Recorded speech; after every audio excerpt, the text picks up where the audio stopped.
মুক্ত চিন্তার পথে ভিন্ন মননের খোঁজ, কমিউনিটি রেডিও যাদবপুর।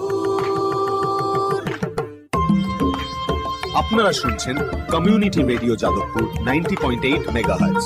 এই বেতার সম্প্রচারটি যাদবপুর বিশ্ববিদ্যালয়ের technical education quality improvement programme TEQIP-র অংশ।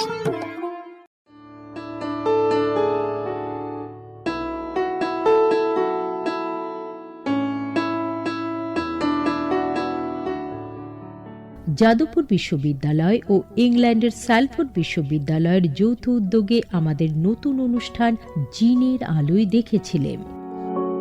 এই অনুষ্ঠানে আপনারা শুনছেন আমাদের শরীরে জিন নিয়ে নানান তথ্য বিশ্লেষণ ও আলোচনা। জিন কি, কত রকমের, কিভাবে তারা কাজ করে, আমাদের দেহের জিনগত চরিত্র জানা কেন জরুরি, রোগ প্রতিরোধে তা কিভাবে সাহায্য করে, এ বিষয়ে দুনিয়ায় কি গবেষণা ও উদ্ভাবন হচ্ছে, জেনেটিক কাউন্সেলিং কখন দরকার হয়, এই সব আলোচনা আপনারা শুনছেন প্রতি সোমবার বেলা 3:30। বিশেষ নজর থাকছে জিনবাহিত চোখের অসুখ গ্লকোমায়, যার কারণে আমাদের দেশে এই মুহূর্তে 1 কোটির ওপর মানুষ অন্ধ বা অন্ধ হতে চলেছে।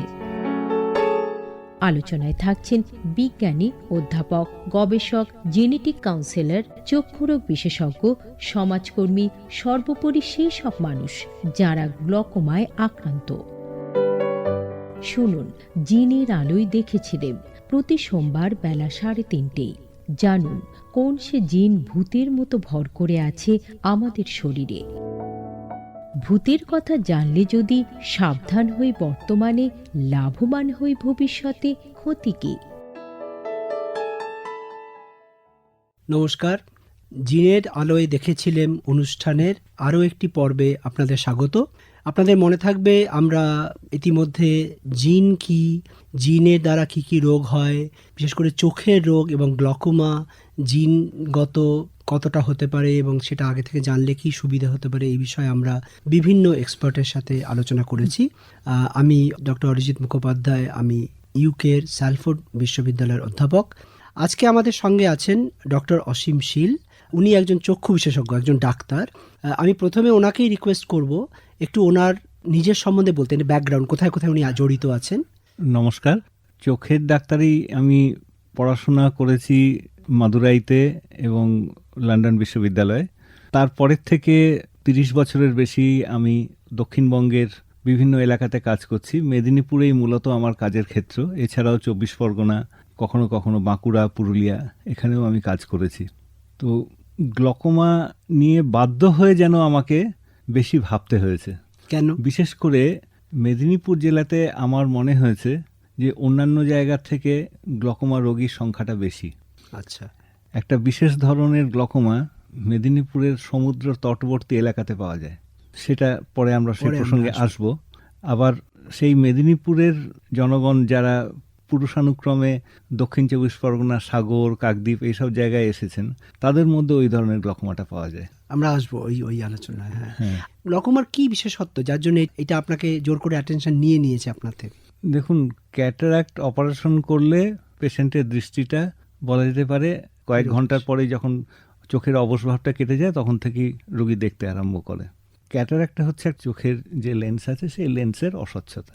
এবারে সেই অস্বচ্ছতাকে সরিয়ে দেওয়ার পরে যখন আমরা চোখের ভেতর দিকটাতে তাকাই, চোখ মানে তো শুধু ক্যাটারাক্ট নয়, তার ভেতরে অন্যান্য আরও অনেক প্রত্যঙ্গ রয়েছে। বিশেষ করে ক্যাটারাক্ট সরার পরে আমরা দেখি যে চোখের ভেতরে নার্ভটা কেমন আছে, রেটিনা কেমন আছে, সেটা দেখতে গিয়ে দেখা যায় যে গ্লকোমার লক্ষণ দেখা যাচ্ছে।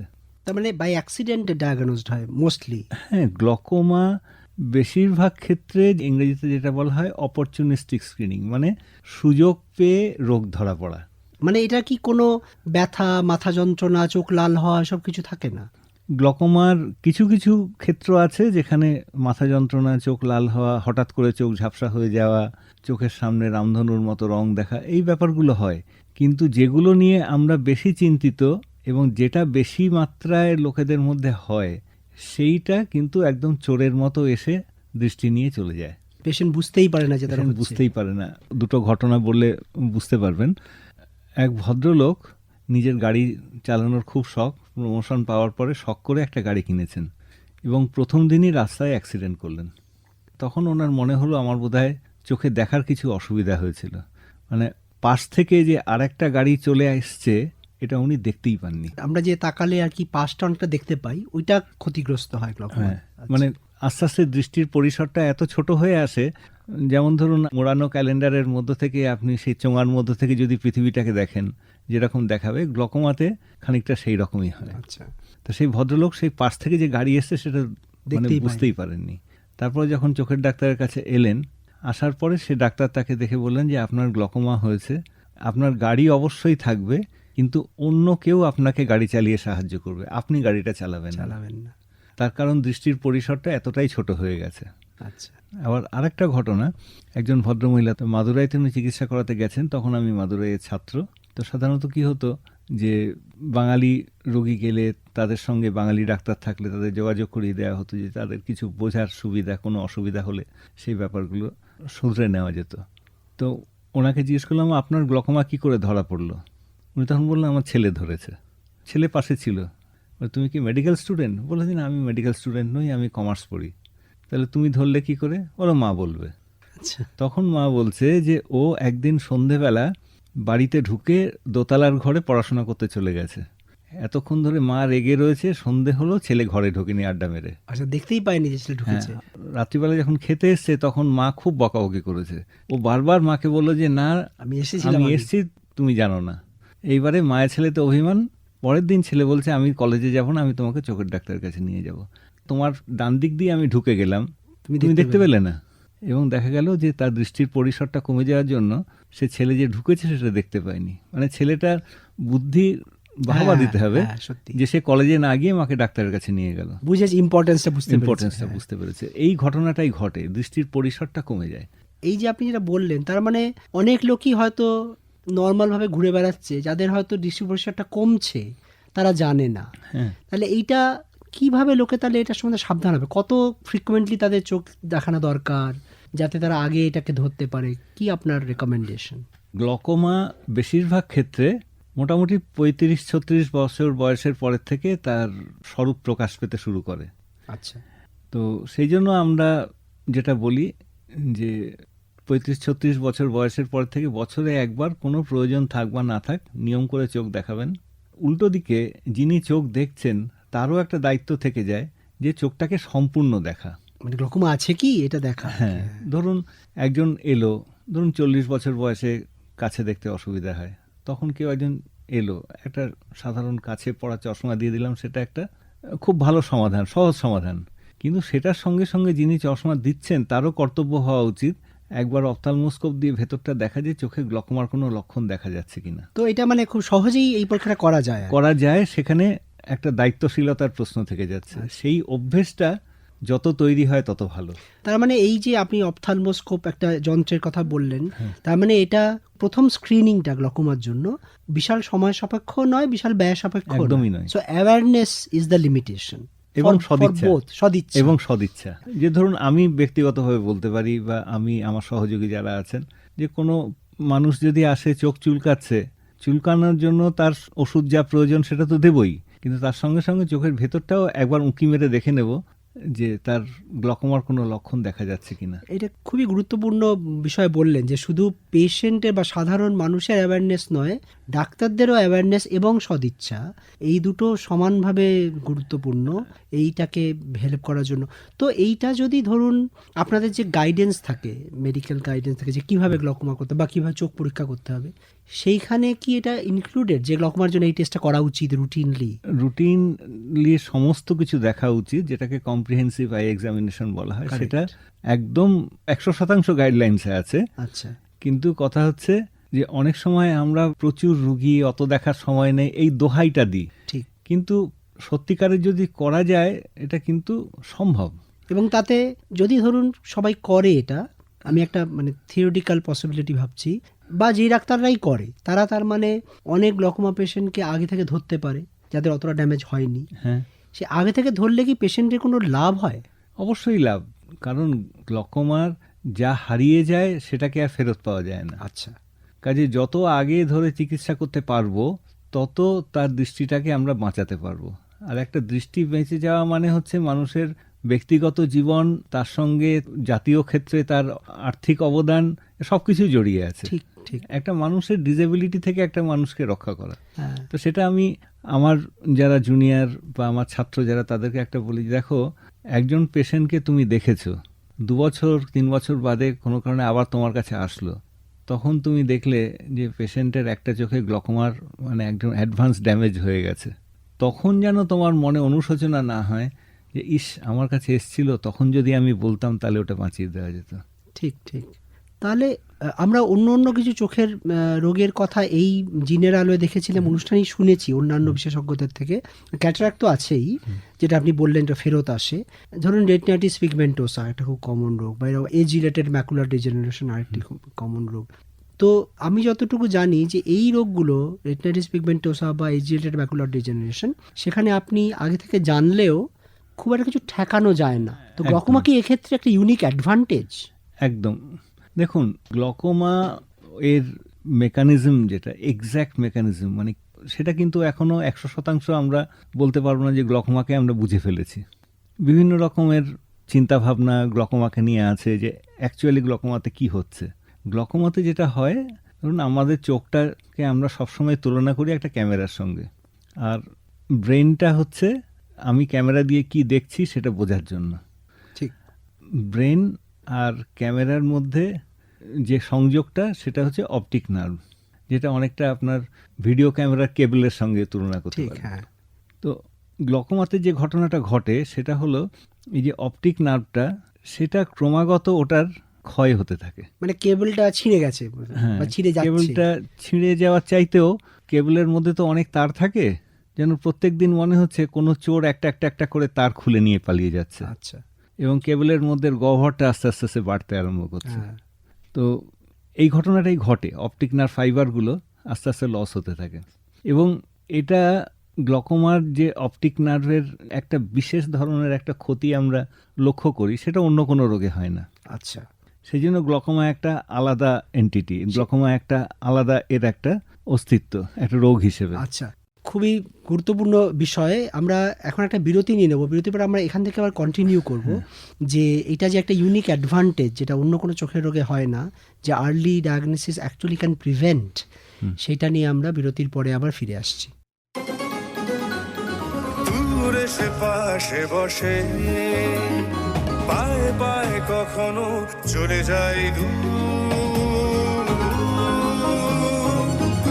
এ জীবন উদযাপনের সুর, রেডিও রেডিও জাদু এগিয়ে চলার সুর, রেডিও রেডিও জাদু 90.8 megahertz community radio, Jadavpur university. আপনারা শুনছেন জিনের আলোয় দেখেছিলেন, প্রতি সোমবার বেলা 3:30। কোন সে জিন ভূতের মতো ভর করে আছে আমাদের শরীরে? ভূতের কথা জানলে যদি সাবধান হই বর্তমানে, লাভবান হই ভবিষ্যতে, ক্ষতি কি? বিরতির পরে আবার ফিরে এলাম। জিনের আলোয় দেখেছিলেন এই অনুষ্ঠানে। আজকের পর্বে আমাদের সঙ্গে আছেন ডক্টর অসীম শীল, আমি অরিজিৎ মুখোপাধ্যায়, স্যালফোর্ড বিশ্ববিদ্যালয়ের অধ্যাপক।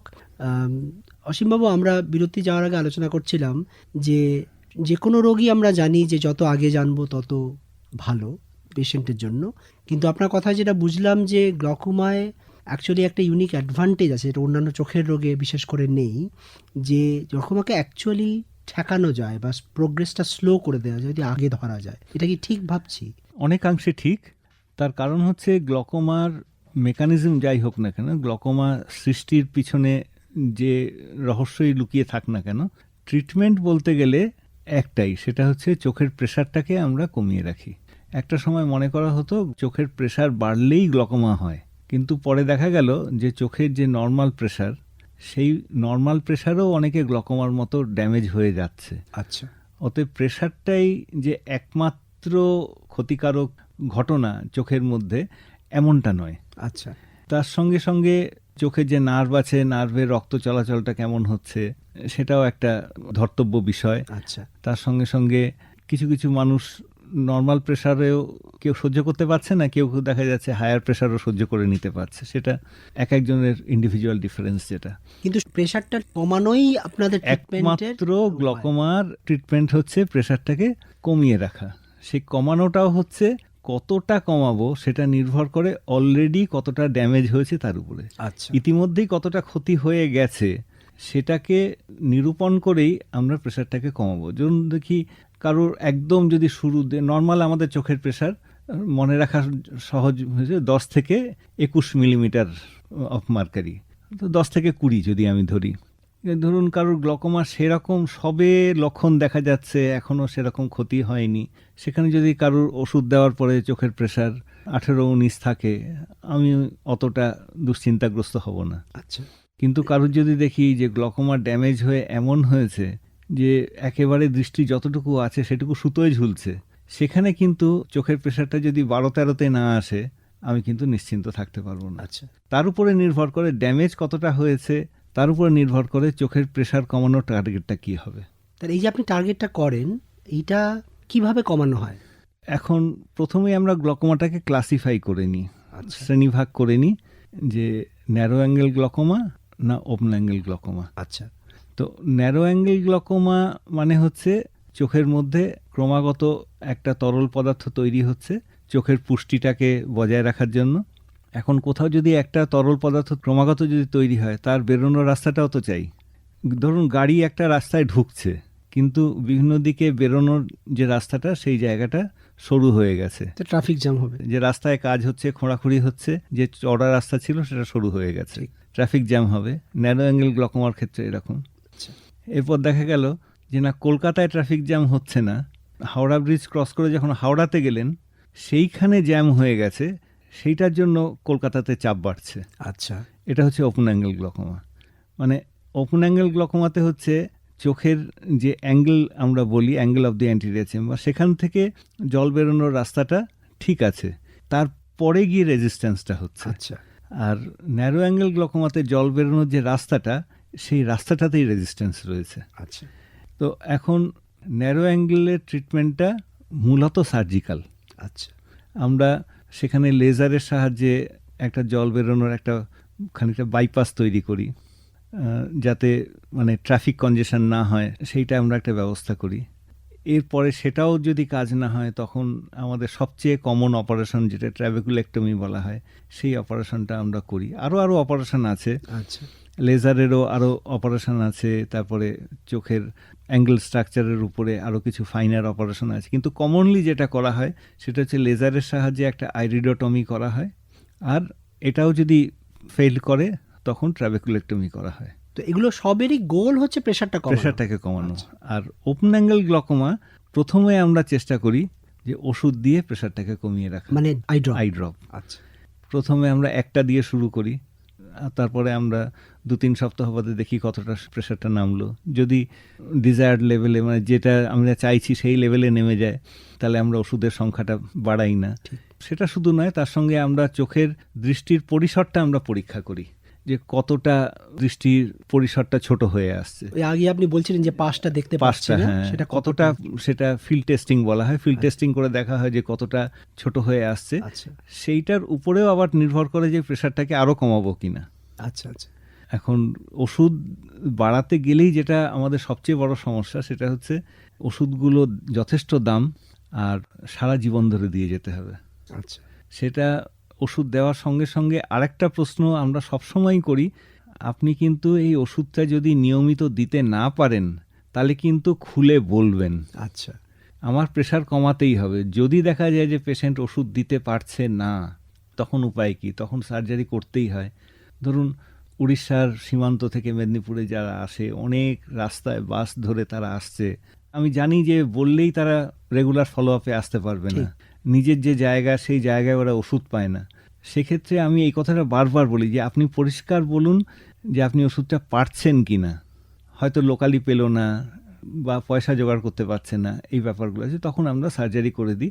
ওপেন অ্যাঙ্গেল গ্লকোমাতেও তখন আমরা সার্জারি করে দিই। অন্তত ভালো সার্জারি হলে 10 বছর তার ওষুধ লাগে না। আচ্ছা, তারপরেও যদি সে ওই প্রেশারটা মেনটেন করে যায়, খুব ভালো কথা, সারা জীবনে তার লাগবে না।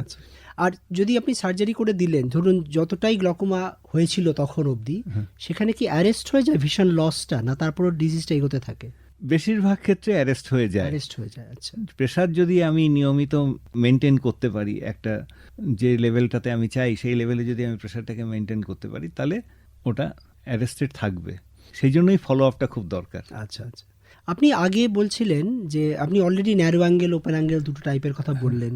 বিরতির আগে আপনি বলছিলেন যে 35 বছর বয়স থেকে বছরে একবার করে টেস্ট করা দরকার, কারণ গ্লকোমা মিসড হয়ে যেতে পারে। তার মানে কি এটা 35 বছরের পরেই হয়, নাকি আগেও ছোটবেলাতেও হতে পারে? আপনি একটা খুব গুরুত্বপূর্ণ প্রশ্ন করেছেন।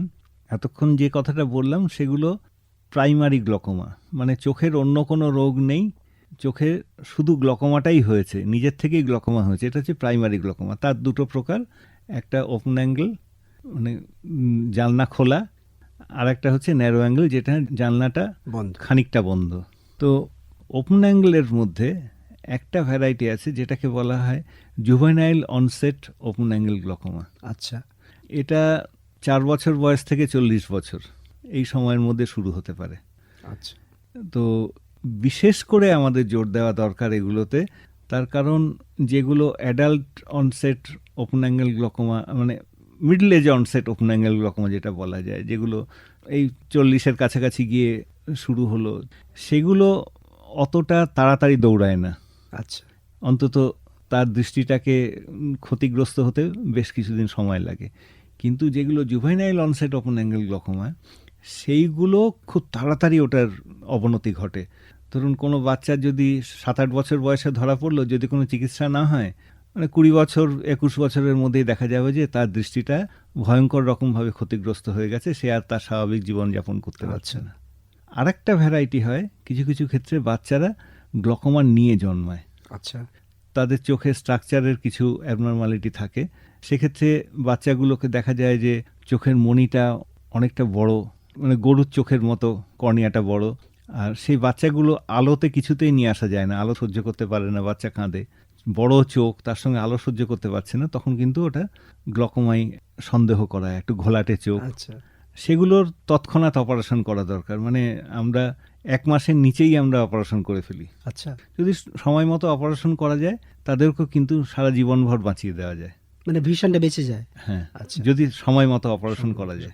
প্রেসার কমানোটাই আবার সেখানে একই ওই গ্লকোমার একটাই জিনিস, সেটা হচ্ছে প্রেসার কমানো। আচ্ছা। আর প্রেসার কমানোটা মানে হচ্ছে, মানে কেমিস্ট্রি যারা আমরা পড়েছি তারা, আমরা সেই টাইট্রেশন যখন করতাম, যে ড্রপ ড্রপ ড্রপ ড্রপ করে দিয়ে কালার চেঞ্জ আমরা দেখতাম, মানে গ্লকোমার প্রেসার কমানোটাও ঠিক সেই রকম আর কি। ঠিক চোখের পরিস্থিতি অনুযায়ী সেই জায়গাতে আমাকে প্রেসারটাকে নিয়ে দান করা যেতে হবে। আচ্ছা আচ্ছা। এখন সেক্ষেত্রে সমস্যা হয়, পেশেন্টদেরকে ক্রমাগত আমরা ফলো আপে ডাকি। ফলো আপে আসাটাও তো তাদের পক্ষে সবসময় সহজ নয়, সেই জন্য আমরা দেখি যে হয়তো 2-3 বার এলো, সব কিছু স্টেডি আছে, একই রকম আছে, তখন হয়তো বললাম ঠিক আছে আপনি 6 মাসে একবার আসবেন। আচ্ছা, আপনি শুরুতে একদম বলেছিলেন যে মেদিনীপুর যে অঞ্চলে আপনি পেশেন্ট মেইনলি দেখেন, সেখানে কোনো কোনো ফর্ম সাবটাইপ আপনি বেশি কমন দেখেন, যেটা অন্যান্য জায়গায় অত কমন নয়, সেটা সম্বন্ধে যদি একটু বলেন। হ্যাঁ, ওটা হচ্ছে এক্সফোলিয়েশন গ্লকোমা। আগে ওটাকে বলা হতো সুডো এক্সফোলিয়েশন গ্লকোমা। প্রেসক্রিপশনে কেউ কেউ হয়তো দেখে থাকবেন যে ডাক্তাররা লিখে থাকে PXF, এখন ওটাকে এক্সফোলিয়েশন গ্লকোমাই বলা হয়। তো এক্সফোলিয়েশন গ্লকোমাটা মেদিনীপুরে বিশেষ করে রামনগর, এগরা, কাঁথি, খেজুরি এইসব এলাকার থেকে আমরা ওই ধরনের পেশেন্ট বেশি পাই। আবার ওই দিককার মানুষেরা যারা কয়েক পুরুষ আগে দক্ষিণ 24 পরগনার কাকদ্বীপ, সাগর, লাট অঞ্চলে ওরা চলে এসেছিলেন, তারাও যখন দেখাতে আসে তখনও তাদের মধ্যে ওই গ্লকোমাটা পাওয়া যায়। এটা পরিবারের রান করে, ফ্যামিলিতে রান করে, দেখেন নাকি? হ্যাঁ, ফ্যামিলিতে রান করে, এবং স্ত্রী পুরুষ নির্বিশেষে, এমন নয় যে পুরুষদের বেশি মহিলাদের কম, এরকম নয়, স্ত্রী পুরুষ নির্বিশেষে আমরা ওটা দেখতে পাই।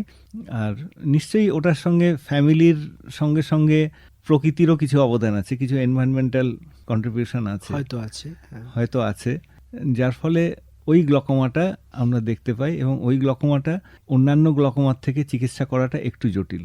আচ্ছা। মানে এমনি ওপেন অ্যাঙ্গেল গ্লকোমাতে যে ওষুধ দিলে যতটা কাজ হবে, ওইটাতে অতটা কাজ হতে চায় না, সেই জন্য ওটা আরও বেশি চ্যালেঞ্জিং।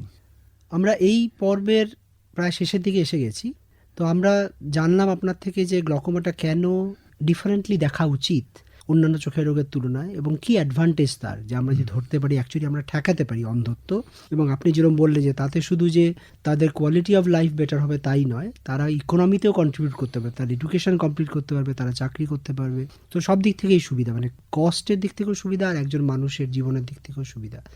এই পর্ব আমরা অলরেডি জাস্ট ছুঁয়ে গেলাম যে পরিবারে রান করে কিনা। শ্রোতারা জানেন যে এই জিনের আলো দেখেছিলাম অনুষ্ঠানে আমরা জিনগত রোগ নিয়ে কথা বলছি।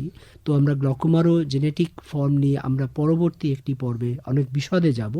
আপনি যদি এই এপিসোডটা মানে সামারাইজ করার মতো শেষে একটু বলেন যে এখনকার গ্লকোমা ম্যানেজমেন্টে আপনারা যেভাবে করেন যে গাইডলাইন্স, তাতে কি মিসিং আছে যেটা অ্যাড করলে আপনার মনে হয় যে ডাক্তারদের এবং পেশেন্টদের সুবিধা হবে এবং উপকার হবে? গ্লকোমা এমনই একটা রোগ যেটা সাধারণ যে অন্ধত্বের সার্ভে হয় সেই সার্ভেতে সঠিকভাবে ধরা পড়ে না। আচ্ছা। তার কারণ হচ্ছে অন্ধত্বের সার্ভে যখন হয় তখন আমরা দূরে কতটা দেখতে পাচ্ছি, কাছে কতটা দেখতে পাচ্ছি সেইটা আমরা পরিমাপ করি। তার ভিত্তিতে আমরা কাউকে অন্ধ নয় সেটা আমরা নিরূপণ করি। কিন্তু গ্লকোমাতে কি হয়, দৃষ্টির পরিসরটা কমতে কমতে ছোট হয়ে আসে, যেটা সার্ভের যে মেথড তার মধ্যে ধরা পড়ে না। অতএব সার্ভেতে যে কজন গ্লকোমা ধরা পড়ে সেগুলো বলা যেতে পারে সেই হিমশৈলের চূড়া, টিপ অফ দি আইসবার্গ। আচ্ছা। ভেতরে অনেক বেশি আছে। তাহলে এই যে রোগটা এগিয়ে গেলে আর ফেরানোর কোনো রাস্তা নেই, সেটার উপায়টা কি? সেটা হচ্ছে যে মানুষের মধ্যে একটা সচেতনতা, যে 35 বছর বয়সের পর হলে আমি যাই দেখাতে যাই না কেন, আমি চোখ দেখাতে গেলে বলবো ডাক্তারবাবু আমার গ্লকোমা নেই তো, ডাক্তারবাবুকে মনে করিয়ে দেওয়া। আবার যিনি দেখছেন তার দিক থেকেও একটা কর্তব্য থাকে, আমি গ্লকোমা মিস করলাম না তো, যাতে পরে আমাকে অনুশোচনা করতে না হয়। ঠিক। এইটা নিয়ে যদি গ্লকোমা আছে কি নেই এই মীমাংসাটা যদি হয়ে যায়, তাহলে ওষুধ নির্বাচনটাও সহজ হয়, এবং ওষুধ নির্বাচনটা সহজ হলে দৃষ্টিটাকে অনেক ভালোভাবে ভবিষ্যতের জন্য রক্ষা করা যায়। আর মানুষের দিক থেকে কর্তব্য সেটা হচ্ছে 35 বছর বয়স হয়ে গেলে মনে করে কোনো অসুবিধা না থাকলেও বছরে একবার চোখ দেখানো উচিত। সেটা তো খুবই জরুরি। আর আপনি যেটা বললেন যে দৃষ্টির পরিসরটা মাপা হয় না যখন অন্ধত্বের সার্ভে হয় বা এস্টিমেশন হয়, সেটা কি অ্যাড করা পসিবল? আপনার কি মানে প্র্যাকটিক্যালিটির দিক থেকে সেটা কি করা যাবে? ফিল্ড লেভেলে খুব কঠিন। তো সেটা মেবি একটা লজিস্টিক লিমিটেশন। হ্যাঁ, ফিল্ড লেভেলে আমি যে টেস্টগুলো করতে পারি খুব অ্যাডভান্স ড্যামেজ না হলে সেইগুলো ধরা যায় না। আচ্ছা, অনেক ধন্যবাদ। আমরা এই পর্বের একদম শেষে পৌঁছে গেছি। আমরা জাস্ট ছুঁয়ে গেছি যে জিনগত দিক দিয়ে কিভাবে গ্লকোমা হেল্প হতে পারে। আপনি এই প্রজেক্টের সাথে যুক্ত আছেন খুব অঙ্গাঙ্গিভাবে। আমরা পরবর্তী একটি পর্বে সেটা নিয়ে আরও বিশদে আলোচনা করব। অনেক ধন্যবাদ। নমস্কার। মুক্ত চিন্তার পথে ভিন্ন মননের খোঁজ, কমিউনিটি রেডিও যাদবপুর। আপনারা শুনছেন কমিউনিটি রেডিও যাদবপুর 90.8 মেগাহার্টজ। এই বেতার সম্প্রচারটি যাদবপুর বিশ্ববিদ্যালয়ের technical education quality improvement programme TEQIP-র অংশ।